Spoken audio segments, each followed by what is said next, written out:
Dobrý deň, ja vás vítam na našom rozhovore, ktorý vám chceme priblížiť víkend, ktorý sa u nás bude konať 26. až 28. júla. Je to víkendový reštart komunikácie a ja som si na tento rozhovor pozvala vlastne dve lektorky, ktoré vás týmto víkendom budú sprevádzať. A to je Michala Ševčík Ahojte všetci. a Dagmar Cmorej. Ahojte.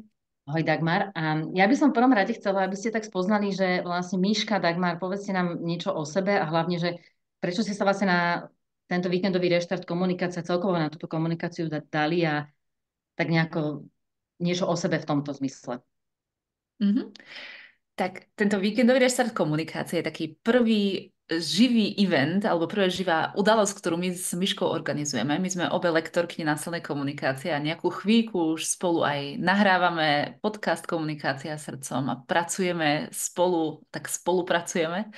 Avšak až teraz vlastne túto myšlienku, že by sme chceli urobiť aj naživo tréning niekde, kde budeme všetci spoločne s tými účastníkmi a nie len v digitálnej forme, tak vlastne túto myšlienku sme mali už dlhšie a práve teraz, toto leto, sme si s Myškou hovorili, že poďme na to a na hotel Golfer v Kremnici padla naša voľba, kde sa tento tréning uskutoční. Takže na tvoju otázku, my sme obe lektorky už nejakú dobu, avšak až teraz prvýkrát sme sa rozhodli, že vytvoríme aj tento živý tréning, ktorý sme nazvali Víkendový reštart komunikácie. Bude sa konať 27. a 28.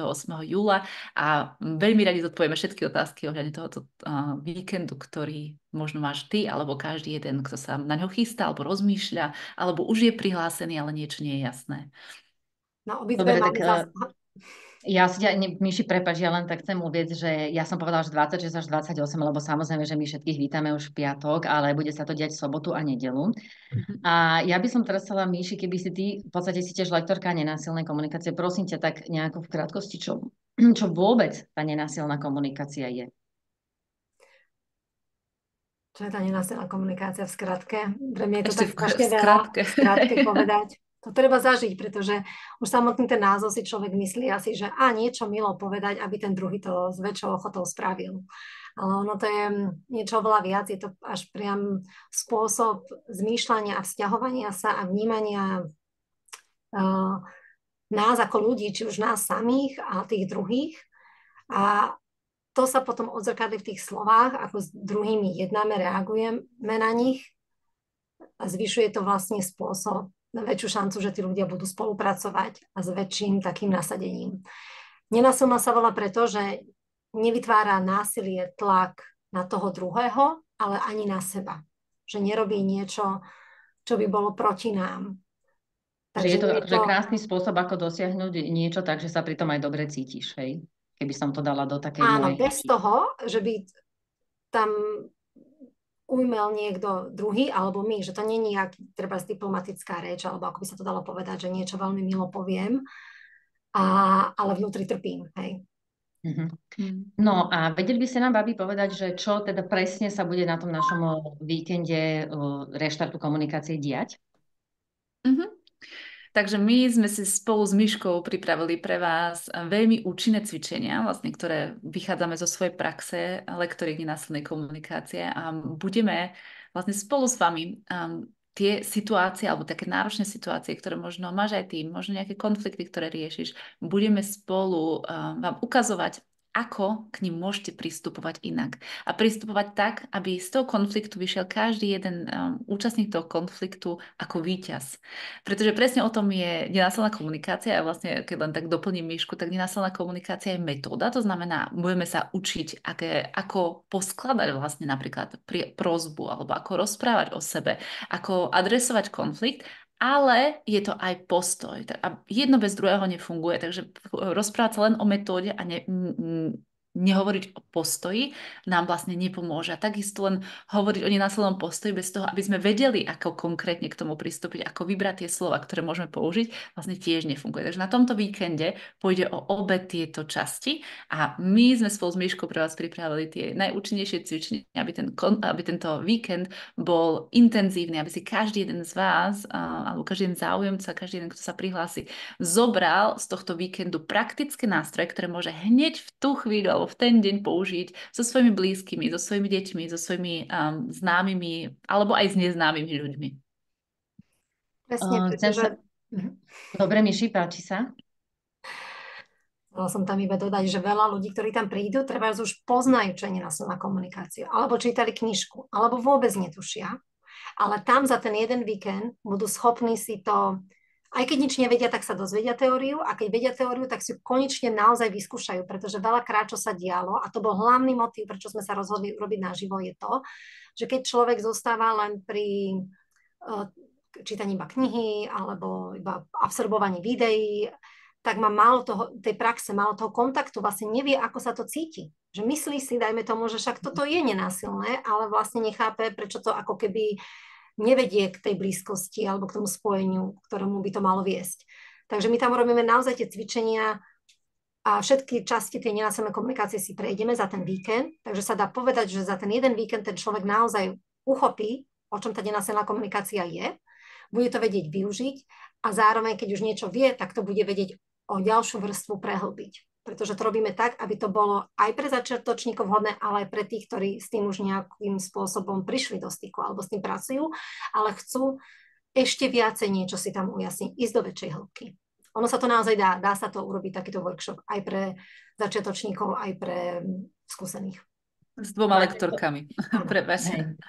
A máte to vlastne rozdelené na nejaké témy, lebo ja vlastne neviem teraz celkom, či tá nenásilná komunikácia sa týka iba vlastne vzťahov, alebo či to môžu byť aj témy, že keď sa rieši nejaké pracovné, alebo nejaké rôzne smery, je to nejako tak rozdelené?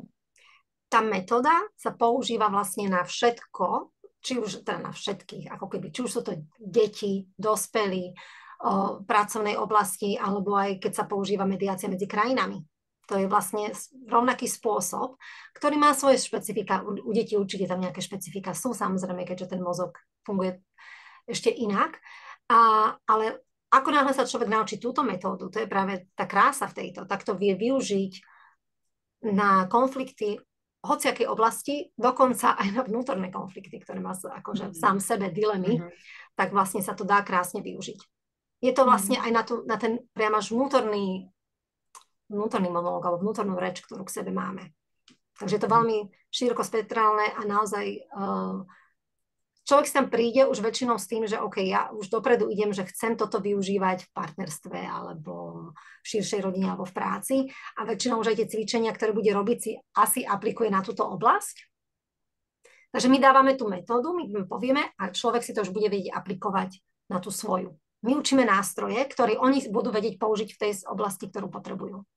A môžem prísť s konkrétnym, teda je tam ten priestor, že môžem povedať aj konkrétnu nejakú vec a vy, dajme tomu, teda zvolíte, že ako by sa to možno malo, alebo proste, že môže každý niečo konkrétne povedať aj, čo by možno chcel riešiť? Pýtaš sa, že či to chceš povedať akože nahlas a chcela by si, aby sme tam povedali vyslovene riešenie alebo urobili demonstráciu toho prípadu, ktorý je konkrétny pre teba? Napríklad. To samozrejme môžeme. Áno. Tam a to je aj ten dôvod, prečo je vlastne aj miesta tohoto tréningu sú obmedzené, pretože nie je to žiadna masová akcia, kde bude 200 ľudí, kde samozrejme by sme nemali priestor na to, aby sme mohli odpovedať na také jednotlivé otázky a jednotlivé prípady, ale práve tým, že sme obmedzili množstvo účastníkov, ktorí sa môžu zúčastniť tohoto víkendu, tak máme kapacitu na to spolu s Miškou, tým, že sme ešte k tomu ísť a reagovať na tie také jednotlivé, konkrétne prípady, konkrétne situácie, ktoré každý z vás rieši. A ja chcem ešte dodať vlastne to, čo Miška hovorila, že áno, každá jedna oblasť, kde sa používa nenásilná komunikácia, má svoje špecifika a my veľmi radi na tieto špecifika aj upozorňujeme. Napríklad, že v tej biznis oblasti my nehovoríme o tých pocitoch, nehovoríme, ja som teraz veľmi sklamaný, lebo si mi odozdal tvoju prácu neskôr, ale hovoríme trochu inak. A to sú vlastne špecifika, na ktoré my s Miškou tiež upozorňujeme v rámci toho tréningu, pokiaľ to bude tvoja téma, ktorú sa práve teraz napríklad riešiš a s ktorou tam prídeš.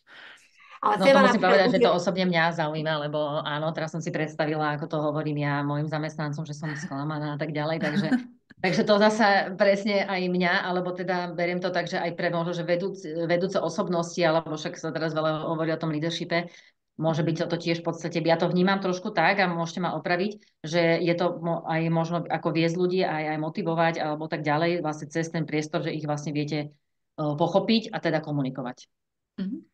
My sa tam hlavne učíme aj celý ten proces, ktorý je predtým, ako človek začne niečo hovoriť. Predtým, ako ideš za tými zamestnancami, čo všetko ty v sebe si môžeš ako keby ujasniť a spracovať, ako chceš ísť a potom vstúpiť. A už sa rozhodnúť, ktoré zo všetkého toho, čo si v sebe uvedomila, naozaj nahlas povieš. Keby sme ešte teraz zasa do tej roviny, že sa tam riešia teda partnerské vzťahy, alebo teda možno vzťahy s deťmi a tak ďalej, je nutné, aby tam prišli tí dvaja partneri spolu?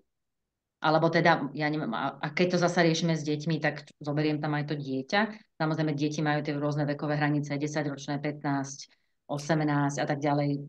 Tak ja poviem k tým partnerom, no je to nádhera, keď tam má niekto tú možnosť ísť s partnerom. Ja vždycky oslavujem tých, čo tam si dovedú. Ale nemusí to byť len partner, môže to byť brat, sestra, kolega, kamarát. Proste keď niekoho, tak si viem, že to je krása, že vlastne idú na to tak spoločne, ale vôbec to nie je podmienka. Vôbec. Človek, aj keď sám urobí zmeny v sebe, tak vidí, aký to má veľký vplyv. A čo sa týka detí, tak Marto, môžeš odpovedať ty asi lepšie. Tak práve u detí je to veľmi nereálna predstava, že by nejaké dieťa obsedelo dvojdňový tréning komunikácie, pretože my sme vlastne zodpovední, ako my rodičia sme zodpovední za ten vzťah, ktorý máme s našim dieťaťom a týmto vlastne predpokladáme, že to dieťa vlastne začne pracovať na svojej komunikácii. Pritom naše deti sa učia komunikáciu od nás. To znamená, každou zmenou, ktorú my vykonáme ako rodičia v našej komunikácii, zákonite ovplyvní každé naše dieťa, ktoré máme, pretože naše deti sa to učia len od nás. Takže nie je vôbec nutné, pokiaľ pracujeme práve na vzťahu s dieťaťom, aby tam prišlo to dieťa samo, pretože už len zmenou našej vlastnej komunikácie pracujeme na tom vzťahu, ktorý máme. Dobre, dámy, tak ja by som sa tak na záver ešte možno opýtala, že tak v globále, keby ste vlastne mali povedať tým, čo to pozerajú, že vlastne aké hlavne tie výhody z toho si človek odniesie, alebo ako sa vlastne bude cítiť, čo od toho môže očakávať. No, tak môžem povedať ja, čo ja vnímam ako taká najväčšia výhoda, že sa za 2 dni ponorí do témy, ktorú naozaj obsiahne. Je to síce len začiatok celej cesty, pravdepodobne odíde taký nadšený, že bude chcieť stále viac a viac a viac, väčšinou to je to, čo vidíme a bude to ako keby súčasť už jeho života. Ľudia, ktorí to už poznajú, vlastne majú možnosť stretnúť ostatných ľudí, ktorí sú na rovnakej ceste, nájsť si tam podporu, prípadne nové kamarátstva, riešiť tam tie svoje konkrétne situácie, s ktorými si ešte nevedia rady. Budú sa tam cítiť veľmi aj pochopení a vypočutí, pretože tie cvičenia, čo tam budeme robiť, budú aj na to, že vlastne na počúvanie, tak končí zažijú, aké to je, keď sa môžem vyrozprávať, niekto ma vypočuje. Alebo aj takú jasnosť, keď môžem doplniť. Takú jasnosť, lebo my často ľudia prichádzajú s tým, že ja vlastne neviem, čo sa v tom rozhovore pokazilo, alebo ja vôbec neviem, čo by som mala urobiť, alebo mala urobiť inak, aby to nedopadlo takto. Takže vlastne takú jasnosť, ako v takýchto náročných rozhovoroch s ľahkosťou tieto rozhovory viesť, ako zostať pri sebe, bez toho, aby sme museli na niekoho útočiť, alebo bez toho, aby sme museli niekoho obviňovať, alebo zastrašovať, alebo čokoľvek. Aj také tie vlastné hranice rozoznať a jasne ich komunikovať, alebo ako sa človek naučí cez tento víkend aj empaticky počúvať, tak ako ty si hovorila, aby sme tam boli pre tých našich blízkych, keď to potrebujú, aby sme tam nevnášali tie naše vlastné interpretácie alebo tie naše vlastné traumy alebo príbehy, ktoré si so sebou nesieme. Takže budeme pracovať aj na tom postoji, aby sme vedeli k ľuďom, ako pristupovať k ľuďom a zároveň aj na tej metóde. Takže konkrétne kroky, jasnosť v tom, aký bude môj ďalší krok, keď sa dostanem do takejto náročnej situácie. To sa mi páči, že si zdôraznila aj to, že budú mať jasno, že čo sa pokazilo. Pretože niekto si povie komunikácia, taký široký pojem, čo to vlastne je. A my to budeme vedieť takto nejak rozdeliť a keď človek vie, že niečo nefunguje, má k tomu tie nástroje, ako si to znova prejsť a opraviť a skúsiť to znova. Pretože to sa samozrejme stane. Toto není, my sme to nazvali, že reštart. S tým, že je to taká výzva k tomu začať to inak. Skúsiť to proste inak. A doteraz, a to neznamená, že sa človek musí iba hádať. Niekedy je to o tom, že len tou komunikáciou nevytvárame dostatočnú blízkosť, že sa tam necítime, že to je ono, že proste nie sme naladení na toho druhého človeka, alebo nie sme naladení, že nám irituje, nechápeme ho. Tak toto je taká výzva, možnosť to zmeniť. Že od teraz už mám trošku nástroje iné, už to viem inak, mám podporu, pretože si tam vytvoríme aj vlastne vzťahy s ostatnými na ktorý sa bude môcť prípadne potom možno neskôr obrátiť. Môžeme tam povedať ďalšie zdroje, ako sa v tom môžu ďalej udržiavať. Takže je to také, akože OK, od teraz si to vylepším. To bola taká moja hlavná vízia, čo sme to... Ďakujem vám veľmi pekne a ešte by som vás chcela poprosiť, že kde by vlastne potenciálni účastníci si mohli pozrieť informácie o vás dvoch, o vašej práci. Možno trošku viacej si pozrieť teda aj tú nenásilnú komunikáciu, aké ste to krásne povedali. A takisto informácie o tomto pripravovanom reštarte. Takže všetky informácie nájdeš na stránke www.komunikaciasrdcom.sk. Hneď na hlavnej stránke môžeš kliknúť na víkendový reštart komunikácie, kde sú všetky informácie, čo sme spomínali tu s Miškou, ale aj tie, čo sme nespomínali s Miškou. A tak skrátke sme možno mohli povedať ešte o nás, aby to tam ľudia nemuseli hľadať. My sme obidve lektorky, ja sa špecializujem skôr na dospelých a Dagmar sa špecializuje akože skôr na deti, ale vlastne obidve by sme to vedeli aj s dospelými, aj s deťmi. Obidve sme to študovali vlastne v inom jazyku. Ja v angličtine, Dagmar v nemčine, pretože na Slovensku toho ešte veľa nie je. A obidve máme tú misiu priniesť túto fantastickú metódu celosvetovú práve na Slovensko vo veľa väčšej miere. Nájdu na tom webe aj kontakty na vás, ak by niekto sa chcel možno niečo opýtať, že či toto je to ono a či to na tom vlastne víkende nájde, tak vie vás tam skontaktovať? Áno, sú tam aj kontakty, určite nás neváhajte kontaktovať. Každá otázka je relevantná, takže na každú otázku osobne odpovedáme. Buď mňa, alebo Mišku, nájdete tam naše kontakty, takže tešíme sa na akúkoľvek otázku alebo nejasnosť, ktorú môžeme objasniť. Dobre. Dámy, ďakujem vám veľmi pekne. Ja sa už teším, teda ja neviem, koľko som v poradí v prihláškach, ale prihlasujem sa. Takže sa vidíme teda 27. až 28. júla, víkendový reštart komunikácie. Všetci sa vlastne môžete prihlásiť cez tú stránku www.komunikaciasrdcom.sk a takisto zohnať si ubytovanie teda u nás na hoteli, to je cez www.golfer.sk. Všetci tí, ktorí zadáte promokód, je to potom aj napísané umenie dialogu, tak získavate 10% zľavu a môžete prísť s rodinami, s partnermi, Miška, vítaj partnerov a my sa už na vás tešíme. Ahojte. Ahojte.